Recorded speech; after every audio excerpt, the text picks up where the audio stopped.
ओम नमो नारायण। अभी इस मौलाना को सुनिए, तस्लीम रहमानी को सुनिए, ये सब एक ही भाषा बोल रहे हैं। एक नुपुर शर्मा ने सही बात क्या कह दी, ये सब बिल से निकल करके कानपुर में आपने देखा पत्थर फेंकने लगे। अभी यह बूंदी की घटना है जो ये टोपी वाला मौलाना बोल रहा है कि उंगली काट लेंगे, हाथ काट लेंगे, कलाई काट लेंगे, आंखें निकाल लेंगे, लेकिन गहलोत पे कोई असर नहीं है। ये वही गहलोत है जिसने धर्म संसद में जब बात आत्मरक्षा की गई तो सबसे पहला ट्वीट इसी का आया था। शर्म आनी चाहिए कि तुम धर्म के नाम पर इस प्रकार से राजनीति करते हो। हमारी बेटी के लिए लगातार असंसदीय शब्दों का प्रयोग ये मौलाना कर रहे हैं और तुम कार्रवाई नहीं कर रहे हो। और शर्म तो बीजेपी को भी आनी चाहिए।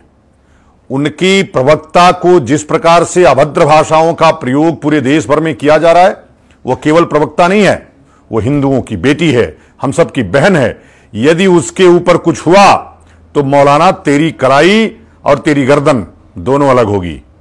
इसलिए मैं कह रहा हूं कि अगर हम बेटी की रक्षा, अपनी बहन की रक्षा नहीं कर सकते तो हमसे बड़ा कोई नपुंसक नहीं है। अगर भारतीय जनता पार्टी से नहीं संभल रहा है तो हमको एक काम दे, हम उसको संभालेंगे। बात यह है कि आए दिन इनके रसूल की गुस्ताखी होती है और गुस्ताखी रसूल की एक ही सजा, सरतन से जुदा। किसका सरतन से जुदा करोगे? दुनिया तुम्हारे खिलाफ खड़ी होने जा रही है।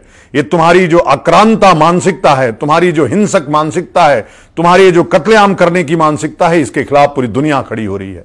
और तुम किसको सरतन से जुदा करोगे? अब ये हिंदू समाज जाग चुका है। और जब जब हिंदू समाज जगा है, हमने सिकंदर को परास्त किया, हमने पूरे मोहम्मद गोरी को परास्त किया, गजनी को परास्त किया। तुम किसकी बात करते हो? तुम कह रहे थे कि हम उंगली काट लेते हैं, हम क्या क्या करते हैं। तो शुरू हो गया है अब तो धर्मयुद्ध। और ये धर्मयुद्ध धर्म की स्थापना और इस्लाम मुक्त भारत और इस्लाम मुक्त दुनिया से ही खत्म होगा। मैं जानता हूं, हो सकता है इस बात को भी तुम हेट स्पीच में डाल दो, लेकिन उससे कोई फर्क नहीं पड़ता। फर्क इसलिए नहीं पड़ता कि धर्म की रक्षा के लिए कृष्ण को भी आगे आना पड़ा था, द्रौपदी की रक्षा के लिए कृष्ण को भी आना पड़ा था, तो नुपुर शर्मा की रक्षा के लिए 125 करोड़ हिंदुओं को आगे आना चाहिए। इसको भारतीय जनता पार्टी के भरोसे, आरएसएस के भरोसे या किसी के भरोसे नहीं छोड़ना चाहिए। मैं फिर से कह रहा हूं, मौलानाओं, सावधान होकर कि मेरी बहन, मेरी बेटी के लिए कोई शब्दों का प्रयोग करना। उसने कोई गलत बात नहीं की है, उसने सच्चाई बहुत ही बहादुरी से की है। और समस्त नारी जाति को, कम से कम समस्त युवाओं को और समस्त हिंदुओं को नुपुर शर्मा के साथ आज खड़े होने का समय है।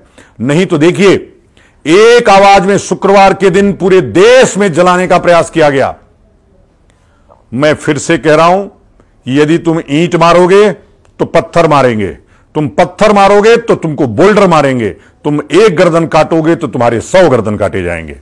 ओम नमो नारायण। जय हिंदू राष्ट्र।